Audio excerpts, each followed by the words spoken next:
मेरा नाम सुमिता है। मैं एक युवा और दिखने में काफ़ी सुंदर घरेलू सहायिका थी।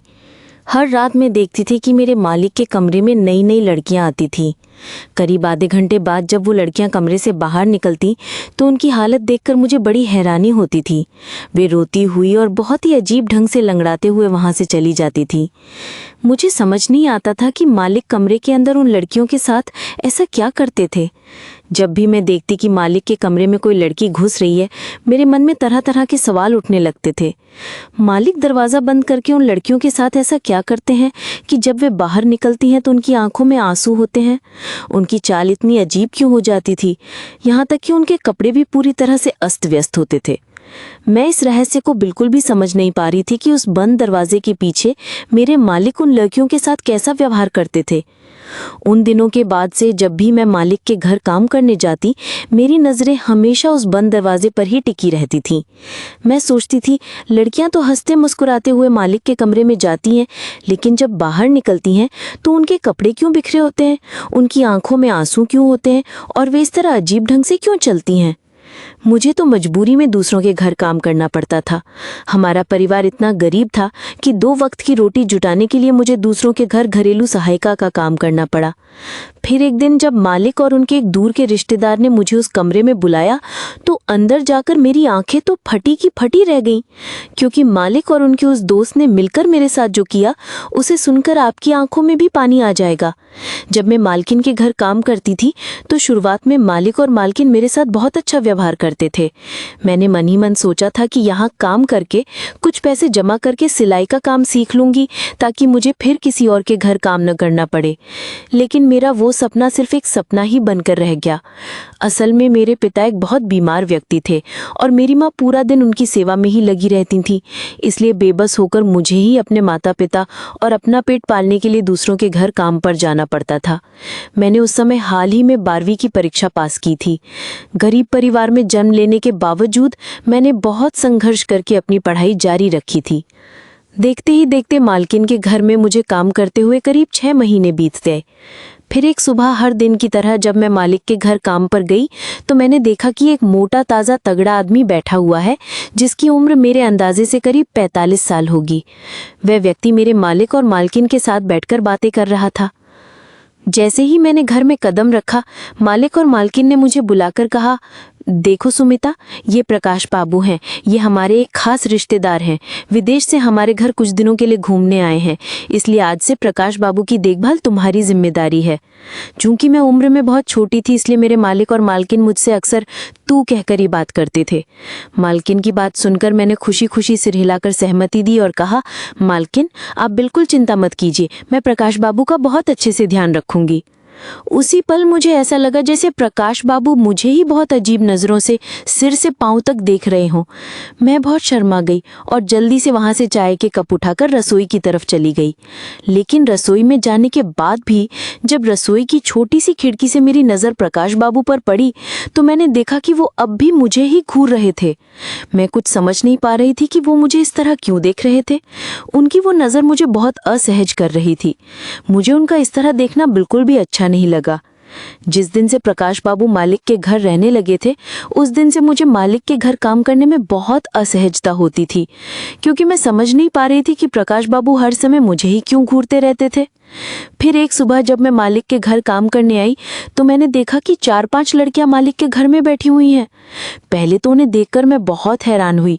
मैंने सोचा शायद मालिक मुझे काम से निकालकर मेरी जगह किसी नई लड़की को रखने वाले हैं।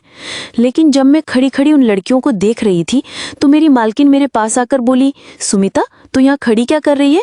तू जाकर पहले रसोई का काम निपटा ले और भूलकर भी अभी प्रकाश बाबू के कमरे में मत जाना।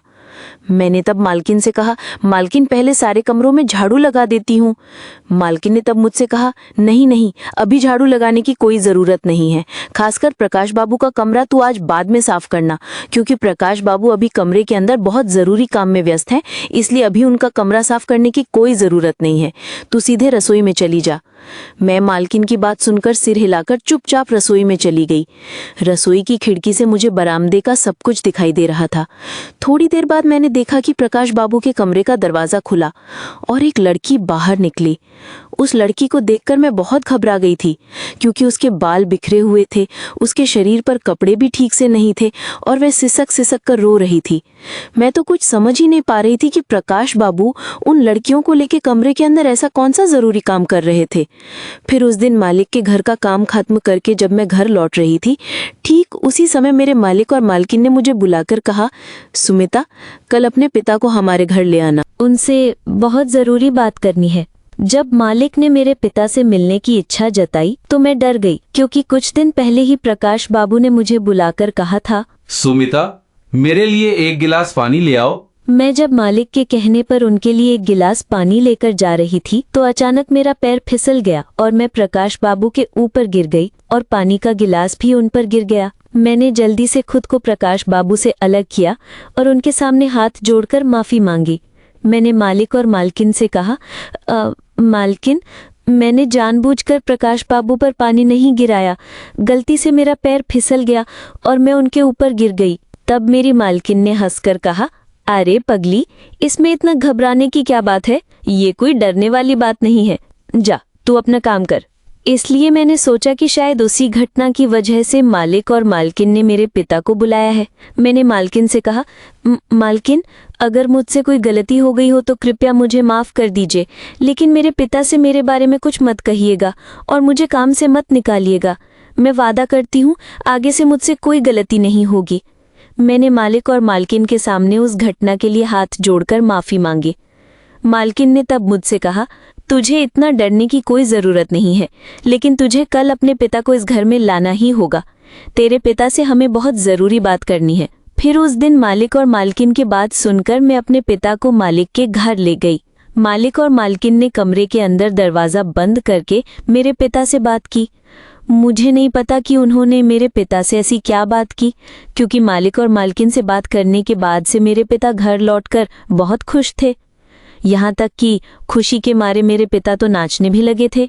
इसके बाद जब माँ ने पिता से उनकी इतनी खुशी का कारण पूछा तो मेरे पिता ने जो कहा उसे सुनकर मैं भी बहुत हैरान हुई, क्योंकि मालिक और मालकिन ने प्रकाश बाबू के साथ मेरी शादी का प्रस्ताव रखा था। और चूंकि प्रकाश बाबू विदेश में रहते थे, इसलिए मेरे माता पिता ये सुनकर बहुत खुश हुए कि प्रकाश बाबू जैसा एक NRI और इतना अमीर लड़का मुझसे शादी करना चाहता है। लेकिन उस दिन मैंने माता पिता से कहा कि प्रकाश बाबू की उम्र तो मुझसे बहुत ज़्यादा है। तब मेरे पिता ने मुझे समझाते हुए कहा कि ये मेरा परम सौभाग्य है कि मेरी शादी प्रकाश बाबू जैसे इतने बड़े आदमी से हो रही है। चूंकि मेरे पिता के पास मुझे अच्छे घर में ब्याहने की हैसियत नहीं थी, इसलिए वो इस रिश्ते को किसी भी कीमत पर हाथ से जाने नहीं देना चाहते थे। पिता की बात सुनकर उस दिन से मैं भी मन ही मन सपने देखने लगी थी कि एक राजकुमार आकर मुझे अपनी राजकुमारी बनाकर ले जाएगा। लेकिन उन्होंने शादी में एक शर्त रखी थी। शर्त ये थी कि इस शादी में मेरे माता पिता अपनी तरफ से किसी को भी निमंत्रण नहीं दे सकते। जब पिता ने इसका कारण पूछा तो मालिक और मालकिन ने कहा कि वे बहुत अमीर और प्रतिष्ठित लोग हैं, इसलिए वे हमारे रिश्तेदारों के साथ घुल मिल नहीं पाएंगे। इसी वजह से उन्होंने हमारे रिश्तेदारों को शादी में बुलाने से मना किया था। मेरे पिता तो मालिक और मालकिन की सारी शर्तें मानने को तैयार थे, क्योंकि पिता ने मुझे और माँ से कहा, प्रकाश बाबू चाहते तो किसी भी अच्छी लड़की से शादी कर सकते थे, लेकिन सब कुछ जानने के बाद भी जब उन्होंने मुझे पसंद किया है तो मेरे पिता को प्रकाश बाबू की सारी शर्तें मानने में कोई आपत्ति नहीं थी। मैं भी ये सोचकर बहुत खुश थी कि भले ही प्रकाश बाबू की उम्र ज्यादा हो, लेकिन मेरी शादी तो उनके जैसे एक अमीर व्यक्ति से हो रही है। शादी की बात पक्की होने के 7 दिन के भीतर ही मेरी प्रकाश बाबू से शादी हो गई। चूंकि प्रकाश बाबू अरब देश से कुल 1 महीने की छुट्टी पर आए थे, इसलिए उन्होंने 1 महीना मेरे मालिक और मालकिन के घर पर ही रुकने का फैसला किया था। इसलिए शादी के बाद मुझे भी मालिक और मालकिन के घर पर ही रहना पड़ा। शादी के बाद मैंने ये सोचना छोड़ दिया कि मेरी शादी एक बूढ़े आदमी से हुई है। मैं तब सिर्फ यही सोच रही थी कि मेरी शादी एक अमीर व्यक्ति से हुई है और मुझे अब दूसरों के घर काम नहीं करना पड़ेगा। शादी के दिन सुहाग रात पर जब मैं सिर पर घूंघट डालकर बिस्तर पर बैठी थी तो मेरे मन में एक अलग ही खुशी थी। मैंने सोचा था कि मेरा पति मुझे बहुत प्यार करेगा, मेरा बहुत ख्याल रखेगा। लेकिन प्रकाश बाबू ने कमरे में आते ही मुझसे बिना कोई बात किए सीधे मुझ पर अपनी इच्छा पूरी कर ली। उस पल मैं अपने बूढ़े पति का ऐसा उग्र व्यवहार देखकर हैरान रह गई। मुझे ऐसा लग रहा था कि उन्होंने शायद सिर्फ अपनी हवस मिटाने के लिए ही मुझ जैसी एक कम उम्र की लड़की से शादी की थी। शादी की पहली रात ही पति का असली रूप देखने के बाद मेरे सारे सपने चकनाचूर हो गए थे। फिर भी मैंने ये सोचकर सब कुछ स्वीकार कर लिया कि जो होना था वो तो हो गया।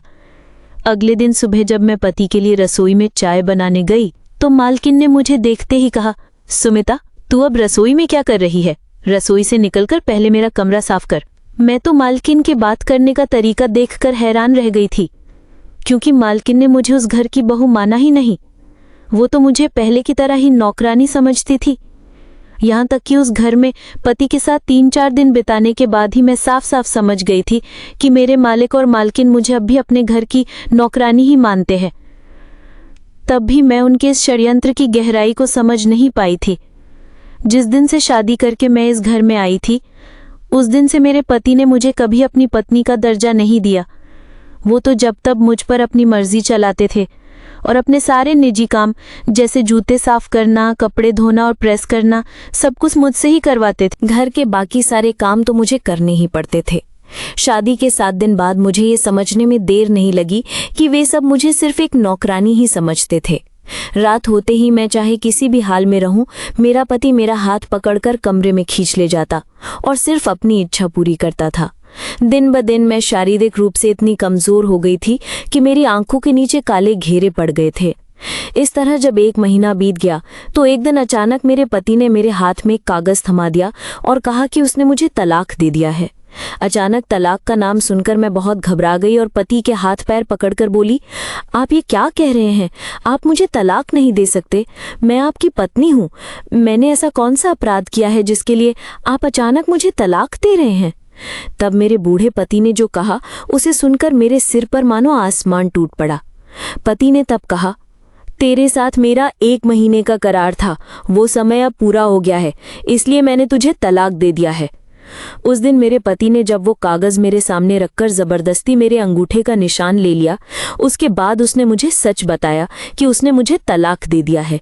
इसके बाद उन सब ने मिलकर मुझे उस घर से धक्का मारकर बाहर निकाल दिया। मेरे बहुत गिड़गिड़ाने के बाद भी मेरे पति और मालकिन ने मुझे अपने घर में रहने नहीं दिया। यहाँ तक कि जिस दिन पति ने मुझे तलाक दिया, उसके अगले ही दिन सुबह वो अरब देश वापस चला गया।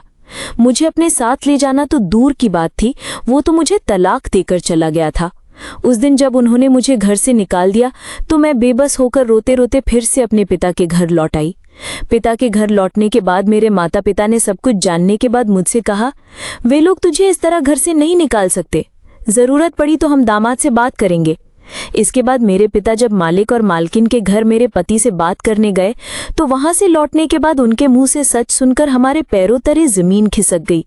मेरा पति मुझे तलाक देकर अरब शहर जा चुका था और उसने सच में सिर्फ 1 महीने के लिए अपनी इच्छा पूरी करने के लिए ही मुझसे शादी की थी और कुछ नहीं।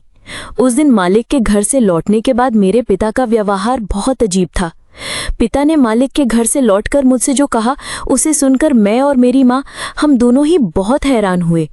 एक तो मेरे साथ इतना कुछ हो जाने के बाद मैं बहुत ज्यादा मानसिक तनाव में थी।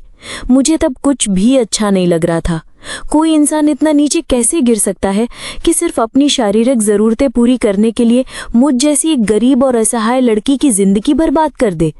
उधर मेरे पिता घर आकर मुझसे बोले, देख सुमिता, जो होना था सो हो गया, इसलिए अब दुखी होने से कोई फायदा नहीं है।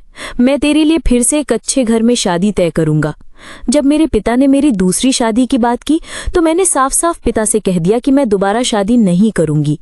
यहाँ तक कि मेरी माँ ने भी तब पिता से कहा, तुम्हारा दिमाग खराब हो गया है क्या? बेटी अभी कितने दुख में है और तुम उसकी दूसरी शादी की बात कर रहे हो? उसकी मानसिक हालत के बारे में एक बार सोचा है? पिता ने तब मेरी माँ से कहा, देखो, मैं एक बीमार आदमी हूँ, मैं कब इस दुनिया को छोड़कर चला जाऊं इसका कोई भरोसा नहीं है। इसलिए मैं जो भी कर रहा हूँ अपनी बेटी की भलाई के लिए ही कर रहा हूँ। मैं अपनी बेटी को इस हाल में नहीं देख सकता, इसीलिए मैं चाहता हूँ कि मेरी बेटी जिंदगी में आगे बढ़े, इसलिए मैं उसकी दूसरी शादी करवाना चाहता हूँ। मैंने तो कभी सपने में भी नहीं सोचा था कि मेरे अपने पिता ही मेरी जिंदगी इस तरह खत्म कर देंगे। इसके बाद मेरे पिता ने फिर से एक बूढ़े आदमी के साथ मेरी दूसरी शादी तय कर दी। शादी तय होने के 2 दिन बाद मैंने और माँ ने पिता के बारे में एक ऐसा सच जाना जिसे जानकर हमारे पैरों तले जमीन खिसक गई। मेरी माँ ने उस दिन अपनी पुरानी संदूक खोली थी शादी का कुछ सामान निकालने के लिए। तब उन्होंने देखा कि संदूक के अंदर कपड़ों के नीचे नोटों की कई गड्डियां रखी थीं। हमारे अंदाजे के मुताबिक वहां करीब 2 से 3 लाख रुपए थे।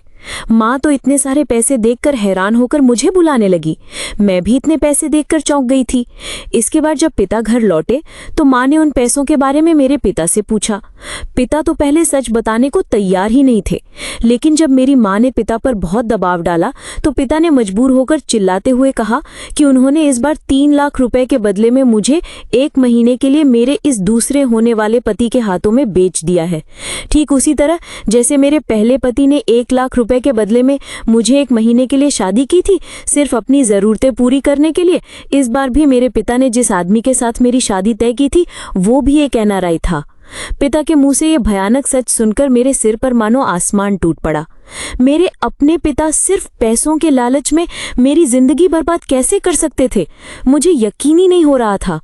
इसके बाद जब मेरी माँ ने पिता से इसका असली कारण पूछा कि पिता ने मेरे साथ ऐसा क्यों किया, तो पिता ने कहा, मैं एक असहाय इंसान हूँ, मुझ में इतनी हिम्मत नहीं है कि मैं अपनी इकलौती बेटी की शादी एक अच्छे घर में कर सकूं, इसलिए मैं इस तरह बेटी की शादी करवाकर पैसे जमा कर रहा था।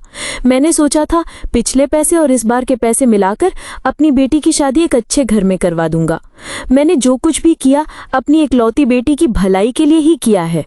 ये कहकर मेरे पिता मेरे पैर पकड़कर रोने लगे और मेरे सामने हाथ जोड़कर बोले, बेटी, मैं तेरा एक लाचार बाप हूँ। मुझ जैसा बेबस बाप शायद इस दुनिया में कोई और नहीं होगा, लेकिन मैंने मजबूर होकर तेरे भविष्य के बारे में सोचकर ही ये पाप किया है। मुझे माफ कर दे बेटी। पिता के मुंह से सब कुछ सुनने के बाद मैंने पिता को गले लगाकर कहा, आप खुद को बिल्कुल असहाय मत समझिए और मैं आप लोगों को छोड़कर कहीं नहीं जाऊंगी, इसलिए मेरी शादी की बिल्कुल चिंता मत कीजिए। असल में जो लोग विदेश से अपने देश कुछ दिनों के लिए लौटते हैं, उनमें से कुछ लोग हम जैसी गरीब लड़कियों को लाखों रुपयों का लालच देकर अनुबंध पर शादी कर लेते हैं। फिर जब उनका मकसद पूरा हो जाता है तो वे वापस विदेश लौट जाते हैं। मेरे साथ भी ठीक वही हुआ था, लेकिन मेरे पिता ने सोचा था कि इस तरह 2-3 एनआरआई लोगों से मेरी शादी करवाकर पैसे जमा करके मेरी एक अच्छे घर में शादी करवा देंगे। लेकिन मेरे पिता ये समझ ही नहीं पाए कि अच्छे घर में शादी करवाने के चक्कर में वो मेरी पूरी जिंदगी बर्बाद कर रहे थे। ये बात मेरे पिता को बहुत देर से समझ में आई। खैर, अब मैं दूसरों के घर काम नहीं करती। मेरी पहली शादी के बाद मिले उन पैसों से मैंने अपने घर पर ही एक छोटी सी किराने की दुकान खोल ली है। उस दुकान पर मैं और माँ बैठती हैं और हमारी दुकान अब काफ़ी अच्छी चल रही है। अब उसी दुकान की कमाई से हमारा घर चलता है। और जिस आदमी के साथ मेरी दूसरी शादी तय हुई थी, पिता ने वो पैसे उस एनआरआई आदमी को लौटा दिए थे। अब मैं अपने माता पिता के साथ बहुत खुश और स्वस्थ हूँ।